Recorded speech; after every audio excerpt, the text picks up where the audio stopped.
네, 안녕하세요, 차준영님. 간단한 자기소개 부탁드립니다. 네, 안녕하세요. 저는 와일리의 차준영이라고 합니다. 저는 와일리에 지금 근무한 지 한 2년 정도 됐고요. 와일리 소개를 좀 드려야 될 것 같아요. 이게 제 소개이기도 하니까. 일단 와일리가 웹 에이전시 모태로 성장을 해서 현재는 토탈 커뮤니케이션 그룹이라는 비전을 가지고 지금 운영을 하고 있는 회사입니다. 웹이나 앱을 구축, 운영을 하는 업무랑 마케팅, 그리고 솔루션까지 지금 현재 진행을 하고 있고요. 지금 뭐 기업과 소비자 아니면 기업과 기업을 연결하는 역할을 하고 있습니다. 저는 이제 와일리에 이제 2년 정도 근무를 하고 있고, 와일리에서는 그 다양한 업무 중에서 마케팅 업무를 하고 있고요. 와일리 이전에는 광고, 미디어나 홍보까지 마케팅 산업에서 줄곧 좀 근무를 해왔던 사람입니다. 네. 네, 현재 시퀀스 마케팅 본부에서 일하시는 걸로 알고 있는데, 구체적인 업무 네. 내용에 대해서 알 수 있을까요? 시퀀스 마케팅을 좀 더 설명을 드려야 제가 하는 업무에 대한 이해도가 좀 높아지실 것 같아서, 시퀀스 마케팅은 일단은 작년부터 와일리에서 마케팅은 이렇게 해야 되지 않을까라는 비전을 가지고선 만들어서 성장시키고 있는 프로세스라고 봐주시면 될 것 같고요. 지금 광고 마케팅 시장 자체가 굉장히 파편화되어 있고 전문화되어 있다 보니 연결이 되는 부분들을 시퀀스 마케팅으로서 연결하고 전체를 좀 더 조망해서 브랜드를 성장시키고자 하는 마케팅 프로세스로 봐주시면 돼요. 지금 저희 광고 산업, 광고 마케팅 산업은 굉장히 성장을 하면서 전문화 돼 가고 있거든요. 그러니까 전문화가 되었고, 많은 마케터 분들이 아시다시피 브랜드 마케터다, 퍼포먼스 마케터다, SNS나 바이럴 마케터들도 있고요. 다양한 마케터들이 자신만의 전문성에 특화돼서 심화가 되고 있는 게 현재의 광고 산업이라고 하면은, 그 브랜드와 퍼포먼스와 바이럴, 그 사이사이의 연결성은 사실 많이 약화가 되고 있어요. 전체를 조망하기 어려운 구조로 어려운 부분이 있는데, 그 연결이라는 키워드를 커뮤니케이션으로 채워서 좀 더 브랜드 성장하는데 저희가 지속 가능성을 가질 수 있도록 하는 프로세스로 봐주시면 되고, 이거를 너무 시퀀스 마케팅이다 하면은 큰 범위로 보시긴 하는데, 개인의 범위로 조금 더 지금 채용 관련 관심이 있으신 분들의 이제 차원에서 좀 봤을 때, 아마 풀스택 마케터다, 올라운드 마케터다라는 단어를 좀 들어보셨을 것 같은데, 저희가 지향하는 점이 그 결과 비슷하다고 봐주시면 될 것 같아요. 그래서 브랜드 전체를 조망할 수 있는 기능적인 운영적인 역할을 하고, 그 전체를 설계하는 설계 단계의 설계자로서의 역할을 하는 게 시퀀스 마케팅 본부고, 제가 그 시퀀스 마케팅 본부에서 브랜드 전체를 조망하고 성장을 설계하는 역할을 하고 있습니다. 네, 이렇게 마케팅에서 근무하신 지도 이제 꽤 되신 것 같은데, 여러 가지 네. 마케팅 프로젝트를 진행해 보셨을 것 같습니다. 가장 기억에 네. 남는 프로젝트는 어떤 것들이 있을까요? 저희가 작년부터 깨끗한 나라라고 기업의 프로젝트를 맡아서 진행을 하고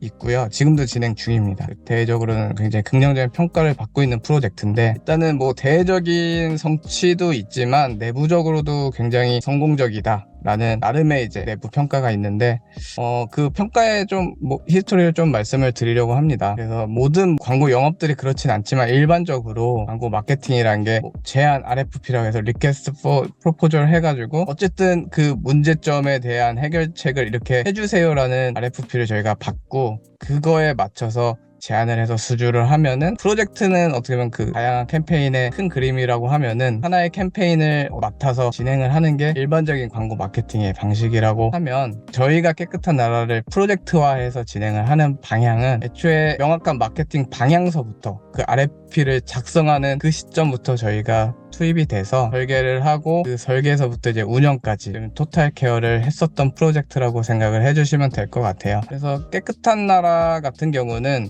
일단 재즈 브랜드, 슈즈 브랜드로 아시는 분이 많을 텐데, 재즈 브랜드 외에도 사실 다양한 브랜드가 깨끗한 나라 안에 있고요. 그 브랜드마다 사실 산업군이 다르기 때문에 마케팅 상황이 다 다릅니다. 때문에 이제 깨끗한 나라의 기업 차원에서도 이제 공통적으로 논의해야 될 부분이 있고, 브랜드별로 별개로 논의해야 되는 사항들이 있어서, 저희는 초반 설계 때 기업과 이제 브랜드 간의 유기적인 관계까지 고려를 해서 마케팅 우선순위를 잡고 성장 방향을 설계를 진행을 해서 운영까지 진행을 했었던 사례고요. 그 시퀀스 마케팅 개념 자체가 아까 말씀드린 브랜드 성장을 기반으로 얘기를 하는 거기 때문에, 연간 단위의 캠페인 계약 느낌이 아니고 4년간 이제 브랜드를 중장기적으로 고민해야 되는 시스템이어서, 지금 깨끗한 나라 같은 경우는 이제 작년, 올해, 내년까지, 그리고 내후년 계속 이어지겠죠. 이어지는 이제 프로젝트이기 때문에, 성공보다는 저희 내부적으로는 브랜드가 성장했는가를 좀 중요한 성공의 척도로 좀 활용을 하고 있습니다.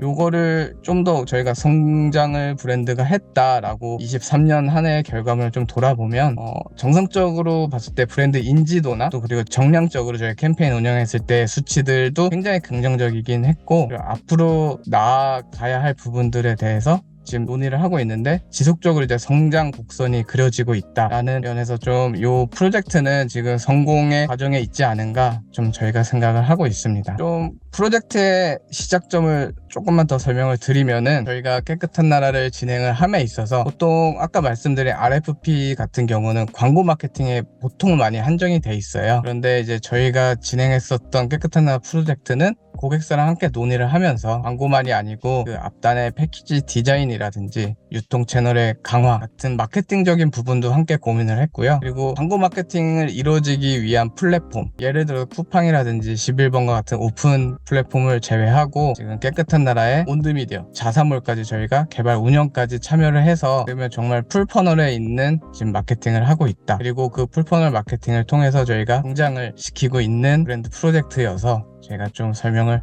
드렸습니다. 깨끗한 나라 같은 경우는 브랜드가 굉장히 많아요. 지금 유아 브랜드 쪽엔 보솜이라는 브랜드가 있고요. 그리고 그 여성용품 브랜드로 순수한 명과 디어스킨이 있고, 올해 런칭한 또 반려동물 브랜드 포포몽도 있고, 기존의 깨끗한 나라 재지 브랜드로 많이 알고 계시는데 또 재지 브랜드도 있고, 그리고 올해는 사실은 뭐 크게 진행은 하지 않았지만 이제 좀 더 장년층에 포커스된 또 제품 브랜드도 있는데, 이제 각 브랜드마다의 이제 특성에 맞춰서 이제 진행을 한 건들이 있고, 일단은 그 앞단에 깨끗한 나라의 기업으로서의 얘기를 먼저 저희가 진행을 했고요. 순차적으로 말씀을 드리면은, 지금 깨끗한 나라라는 기업 아래 깨끗한 나라라는 브랜드가 또 있고, 또 다양한 브랜드들이 존재하는 하이어라키가 있어서 그 하이어라키, 그 기업과 브랜드 간의 유기적인 관계에서부터 저희가 좀 정의를 내리는 작업부터 진행을 했고, 그 작업 이후에 각 브랜드들은 어떤 컨셉으로 어떻게 시장에 포지셔닝이 되어야 되는지에 대한 초반 설계부터 저희가 진행을 했습니다. 그리고 그 초반 설계가 종료되고 나서 이제 각 브랜드별로의 얘기를 했는데, 나는 아까 말씀드린 내용을 좀 기반으로 설명을 드리자면은, 그 패키지 디자인 부분은 기본적으로는 뭐 다들 어느 정도 아시겠지만 광고의 영역은 사실은 아니긴 한데, 저희가 이게 논의를 하면서 요 제품 자체가 패키지가 바뀌어서 좀 더 눈에 띄면 좋겠다라는 의견을 같이 고객사와 같이 얘기를 했고요. 실제로 보솜이 브랜드 같은 경우는 저희가 기존 보솜이 물티슈 제품이 있는데 그 제품 브랜드 패키지에 같이 참여를 해서 얘기를 했었던 과정이 있었고요. 그 외에 유통 채널 같은 경우도 저희가 지금 디어스킨이라는 지금 브랜드 같은 경우는 이제 런칭한 지는 조금 되긴 했는데, 좀 더 유통 채널을 강화하는 역할이 좀 필요한 상황이어서 저희가 영상 제작을 함에 있어서 좀 더 유통 채널의 강화를 가져올 수 있는 좀 형태로 촬영서부터 이제 어떻게 보면은 그 베리에이션까지 좀 진행을 하면서, 실제로 저희가 올해 하반기 이제 올리브영 입점하고 유통 채널 강화되면서 판매까지 이제 역할을 좀 많이 했었던 사례가 있습니다. 그 외에 이제 뭐 기본적으로 광고 마케팅, 저희가 지금 진행했던 게 보솜이나 디어스킨 그리고 포포몬 같은 경우는 그 상황에 맞춰서 저희가 리브랜딩을 해야 되냐 아니면은 좀 더 브랜드 요소가 필요하냐에 따라서 영상 광고를 찍었고요. 그 외에 지금 순수한 면이라든지 디어스킨, 보솜이도 그 영상 브랜딩 이후에는 좀 더 세일즈 영역에 있어가지고 푸시를 하기 위해서 지금 퍼포먼스 광고를 따로 돌리고 있습니다. 그 외에도 뭐 제휴라든지 바이럴도 그 중간중간에 필요한 상황에 맞춰서 지금 브랜드별로 좀 진행을 하고 있는 상황으로 봐주시면 될 것 같아요. 말씀 주신 것처럼 여러 가지 업무를 수행하셨는데 이게 성공했다, 그리고 성장했다라고 말씀할 수 있는 성공 요인이 있을까요? 뭐 결과치는 일단은 성공이라고 저희가 전제를 했을 때, 성공 요인이라고 하면은 주관적일 수도 있긴 하지만 밀착 커뮤니케이션이 좀 주요하지 않았나라는 생각을 합니다. 앞서 말씀드린 것처럼 와일리 자체가 커뮤니케이션 그룹을 지향을 하는데, 그 커뮤니케이션이 비단 기업과 고객을 연결하는 커뮤니케이션을 넘어서 와일리와 고객사의 커뮤니케이션도 주요하다고 생각을 하는데, 저희가 보솜이나 이제 다양한 브랜드 제안만 해도 저희가 올해 나간 것만 해도 사실 80건, 굉장히 많은 제안들을 지속적으로 전달을 했는데, 그 커뮤니케이션 과정 안에서 고객사가 원하는 현실적으로 가능한 부분들을 저희가 캐치를 하고 제안 드리고, 그 제안에 대한 거를 디벨롭하면서 좀 더 마케팅 플랜 자체가 정교해지지 않았나 생각을 하고요. 그 정교해진 플랜들이 결국 운영까지 잘 이어지면서 지금 제가 이제 성공이라 표현보다는 성장이 더 맞긴 하지만 지금 점점 성장해 가는 과정을 만들고 있지 않은가 라고 생각을 합니다. 고객사가 가지고 있는 마케팅 목표에 도달하기 위해서 80번이나 되는 제안서 수정을 거쳐가지고 그 전략들을 다 제안을 하셨다는 말씀이시죠. 네, 뭐 이게 아까 말씀드린 정말 거시적인 깨끗한 나라 전체에 대한 제안도 있고요. 각 브랜드별로의 제안도 있고 제안서가 사실은 제안하고 나서 바로 아우 좋아요라고 결론이 난 경우도 있는 반면에 계속 디벨롭된 제안서도 있고요. 그래서 결국에는 목표 달성을 각 브랜드별로 그리고 그 기업 차원에서의 목표를 달성하기 위해서 지속적으로 그 제안의 80건은 중요한 숫자는 아닌 것 같고 그 지속적인 커뮤니케이션을 했다가 어떻게 보면 이번 성장을 하는 과정에서 굉장히 중요했었던 포인트인 것 같습니다. 네, 이렇게 기억에 남는 프로젝트, 좀 성장한 프로젝트에 대해서도 말씀 주셨는데 아쉬움이 남는 네. 프로젝트도 있었을까요? 아쉬움은 사실 시퀀스 마케팅이란 것 자체가 좀 더 고객사랑 밀착을 해서 커뮤니케이션을 해야 되는 포인트들이 굉장히 많은데 아직까지는 정보의 제약이 대행사 입장에서는 좀 있을 수밖에 없는 캠페인들이 있습니다. 이게 뭐 고객사명을 밝힐 수는 없지만 저희가 원하는 정보가 현실적으로 이런 부분이 된다 안 된다 이런 정보들이 사실 없으면은 제안의 퀄리티 자체가 굉장히 다른 방향으로 나갈 수가 있는데 저희가 가지고 있는 정보 안에서 제안을 드렸을 때 그 제안 자체가 결과적으로서 다른 방향의 얘기를 하고 있었다. 근데 그게 정보의 부재로 인한 제안일 때 사실 되게 아쉬움이 많이 남고요. 아직까지 뭐 크게 뭐 방향이 막 어긋나거나 뭐 이런 제안들은 없긴 했으나 그래도 조금 더 정보를 얻어서 얘기를 했으면 좋았겠다라는 약간의 아쉬움이 남는 프로젝트들은 좀 있었던 것 같아요. RFP라는 이제 제안 요청서를 고객사에서 전달을 해주면은 그 제안 요청서 안에 다양한 정보들이 있고 고객사에서 원하는 바가 명확하게 있으면은 제안서를 만들기가 좀 쉬운데 그게 아니라 좀 추상적인 정보라던가 정보 양이 적으면은 고객사가 원하는 방향대로 제안서를 못 만들고 그렇게 되면은 커뮤니케이션 비용이 생기는 거고 여러 번 오가다 보면은 좀 아쉬운 프로젝트 제안이 될 수 있다는 말씀이시죠. 네, 맞습니다. RFP 같은 경우는 정말 명확하게 써주시는 이제 고객사에서는 저희도 이제 그 업무를 수행하면 되는데 정말 성장이 필요하고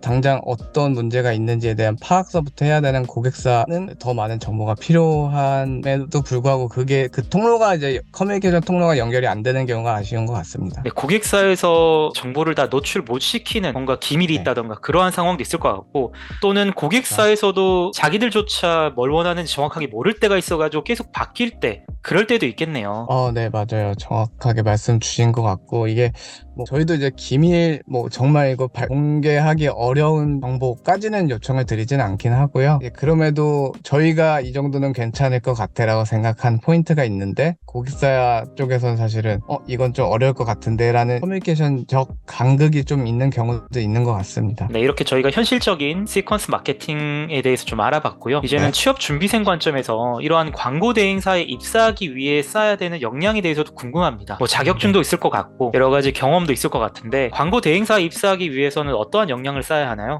일단은 제가 생각했을 때 기업에서 마케터를 찾는 조건도 나름 트렌드가 좀 있었던 것 같아요. 그래서 재작년부터 제가 뭐 마케터한테 있었으면 좋겠다라는 자격증에 대한 이제 글을 몇 편 쓰다가 이제 인터뷰까지 이제 진행이 되었는데 인재를 찾는 이제 어떤 면접관의 입장에서 자격증이라는 포인트는 지금 자격을 갖고 있는 그 능력에 대한 그 노력을 했다라는 표현 정도로 저희는 좀 판단을 하고요. 저희 면접관의 역할은 사실 표현되지 않아도 알 수 있는 그 능력들에 대해서 이제 찾아내는 것이 역할이라고 생각을 합니다. 그래서 자격증 자체가 저희가 무조건 자격증이 있으면 이 능력이 있어라고 믿지도 않기도 하고 자격증이 없다고 해서 이 필요한 능력이 없다라고 먼저 이렇게 생각을 하진 않기 때문에 그 자격증에 취업 준비생 분들이 너무 매달리시지는 않았으면 좋겠고요. 자격증이 목표가 되지 않았으면 좋겠다가 1차적인 제 생각입니다. 그리고 저희가 풀스택 마케터 올라운드 마케터라는 그 기반이 좀 되어야 되지 않을까라는 생각을 합니다. 이게 그러니까 자격증은 그 능력에 대한 이제 표현 방식이라고 좀 생각을 하고요. 풀스택 마케터나 이제 올라운드 마케터라는 거는 여기에는 브랜딩, 퍼포먼스, 뭐 콘텐츠, 바이럴 전반에 대한 지식을 좀 요구하는 시대가 좀 되고 있고요. 그 시대에 맞춰서 다양한 이제 지식 역량이 좀 좀 필요하다라고 생각을 하고 있습니다. 특히 지금 제가 말씀드리는 거는 현업에 계시는 분들도 굉장히 부단하게 노력을 하고 계시긴 하지만 신입분들은 더욱 더 많은 이제 기초 지식을 먼저 쌓고서 오셔야 되는 상황이 점점 되어가고 있다라고 말씀드리고 싶고, 저는 개인적으로 과거에는 카피라이터를 좀 지망하던 취업 준비생 학생이었는데, 저는 이제 글 쓰는 것도 좋아하고 공상하는 걸 이제 좋아하는 스타일이어서 광고 마케팅에서 카피라이터가 나랑 굉장히 잘 맞겠다라고 생각을 하고 광고업에 뛰어든 케이스인데, 사실 지금은 카피라이팅이라는 업무는 제가 진행을 하고 있지 않긴 합니다. 제작 쪽의 업무긴 해서 저는 브랜드 마케터, 퍼포먼스 마케터, 콘텐츠 마케터, 미디어 플래너, 그리고 솔루션 기획까지, 그러니까 카피 제외하고선 대부분 마케팅의 업무들을 지금 아우르고 있는 상황이긴 한데, 저도 이 업에서 굉장히 나름의 연차를 이제 쌓아온 사람으로서 이걸 안 하게 되면은 결과적으로는 성장할 수 없겠구나라는 걸 많이 느끼고 있는 현실이고요. 그리고 저희 시퀀스 마케팅 본부 안에서도 대부분 마케터들이 적어도 2개, 3개의 마케터 페르소나 자체를 갖고 있는 중입니다. 그래서 이제 취업 준비생들에게 결국 역량을 쌓아야 된다라고 얘기를 했을 때는 그냥 나는 퍼포먼스 마케터가 될 거야 라고 한정을 짓는 것보다는 그 외적으로 브랜드 차원에서 이 브랜드가 성장함에 있어서 이런 게 필요하구나에 대한 고민을 좀 해야 되지 않을까라는 생각을 하고요. 이거는 조금 이상적인 얘기이지 않을까라고 생각이 들어서 조금 더 말씀을 드리면은, 현재 점점 트렌드는 풀스택 마케터를 요구하는 시대에 다가가고 있긴 하지만 아직 현실적으로는 그 전문화라는 데 초점이 되게 맞춰져 있어요. 그래서 뭐 영상 제작을 한다 하면 종합광고 대행사를 찾고, 좀 더 매출을 올리고 싶은 광고주들은 퍼포먼스 대행사를 찾고, 뭐 SNS 콘텐츠를 만드는 회사가 따로 있고, 또 바이럴 업체가 또 따로 있고, 아직 현실에서는 사실 전문화나 파편화가 되어 있기 때문에 이게 나는 풀스택 마케터야 라고 하는 게 깊이가 없으면은 그냥 제너럴리스트, 그냥 스페셜하지 않은 사람으로 비춰질 수가 있기 때문에 지금 굉장히 어려운 과도기라고 저는 생각을 하고요. 1차적으로 제가 계속 강조했었던 풀스택 마케터의 그 범용적인 그 넓은 범위의 지식은 좀 얇아도 될 것 같고, 취업준비생 입장에서는 이런 게 있구나 정도를 아신 상황에서 목표를 어떤 전문성을 가질 거야, 스페셜리스트가 될 거야를 일단은 두시는 게 지금은 중요하시긴 할 것 같습니다. 처음 시작점은. 그래서 저도 다양한 업무를 지금 하고 있다 말씀드렸는데, 제 근간은 또 미디어 부분이거든요. 그래서 이 조직 내에서는 미디어에 대한 이해도는 제가 높은 수준에 있지만 결국에는 좀 더 다양한 업무를 수행할 수 있는 지식을 가진 과정 안에서 어쩌면 저 미디어적인 무기를 하나 갖고 있다 라는, 저도 성장 포인트를 잡고 있는 것처럼 지금 취업 준비생분들도 넓은 지식을 갖고 있는 거는 미래지향적으로 반드시 필요한 부분이나, 지금 시작점에서는 내가 어떤 거를 할 거야 라는 목표 의식을 갖고 그 목표 의식에 맞춰서 역량을 좀 키우시는 게 좋을 것 같아요. 조금 더 설명을 드리면, 예를 들어 퍼포먼스 마케터를 내가 할 거야 라고 한다고 하면, 뭐 기본적으로는 뭐 GA라든지 아니면 뭐 GTM이라든지 데이터를 분석할 수 있는 능력치가 역량이 되겠죠. 그래서 GAIQ 같은 자격시험을 보시기도 하고요. 이것도 결국에는 내가 GA를 할 수 있어 라는 표현의 방식이 GAIQ 자격증으로 연결이 되는 거고, 제가 글 쓴 것 중에서도 데이터 준 전문가 뭐 이런 자격증들이 있거든요. 그러니까 일단 난 스페셜리스트가 되겠다는 목적을 가지시면은 그런 자격증들 공부를 하시든 아니면은 그 관련된 플랫폼을 활용을 해보시든 이런 역할, 역량을 늘리기 위한 노력들이 필요할 거라고 봅니다. 그거 외에 이제 뭐 브랜드 마케터, 콘텐츠 마케터 그 분야에 따라서 좀 더 디테일한 이제 학습 역량들은 따로 또 갖추셔야 될 것 같습니다.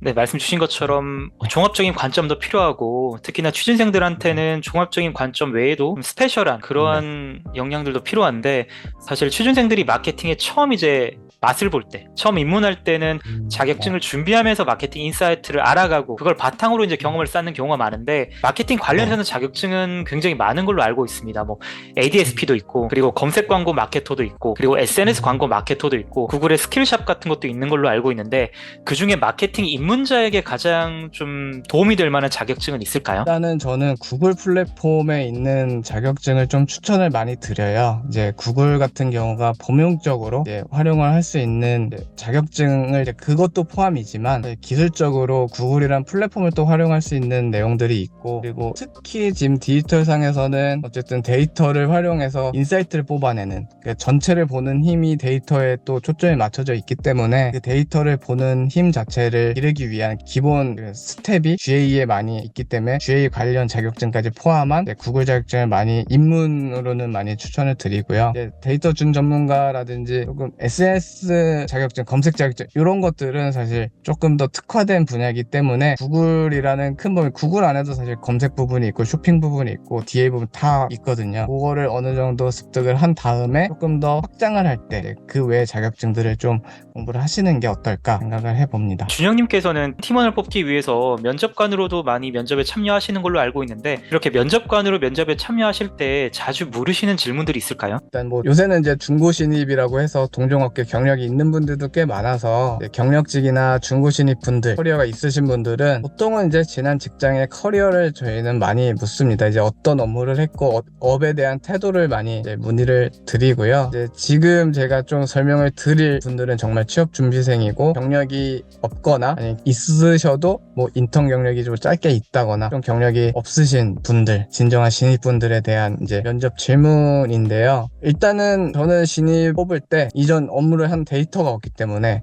태도에 대한 질문을 많이 합니다. 태도의 핵심을 좀 나누자면 시퀀스 마케터, 그러니까 아까 말씀드린 풀스택 마케터로의 성장이 가능한가가 핵심인 것 같아요. 그래서 시퀀스 마케팅을 제가 아까 전에 굉장히 무섭게 말씀드린 것 같아요. 이거 다 알아야 돼. 너 이거 지식 다 알아야 되고 인공지능 이거 다 알아야 돼 라고 말씀을 드리긴 했는데, 사실 이게 개인 마케터가 홀로 감당하기가 굉장히 어려운 범위고 기술적으로도 하나 배우기도 어려운 상황에 여러 가지를 해라가 굉장히 무책임한 발언이었을 수도 있겠다 생각이 드는데, 결과적으로 저희가 지향하는 시퀀스 마케팅이란 거는 개인 마케터가 성장할 수 있는 범위까지 성장을 하고 그 개인 마케터들을 묶은 조직이 하나의 시퀀스 마케팅을 해야 된다는 개념이기 때문에 저희가 결국에는 풀스택 마케터라고 말씀을 드리긴 했지만 브랜딩, 퍼포먼스, 컨텐츠 이 전문화된 영역들이 굉장히 생태계도 다르고 본질도 다르기 때문에 어떻게 보면 이거를 어느 정도 가져가실 수 있는 능력이 있는지에 대한 판단을 면접에서 많이 질문을 합니다. 그리고 풀스택 마케터는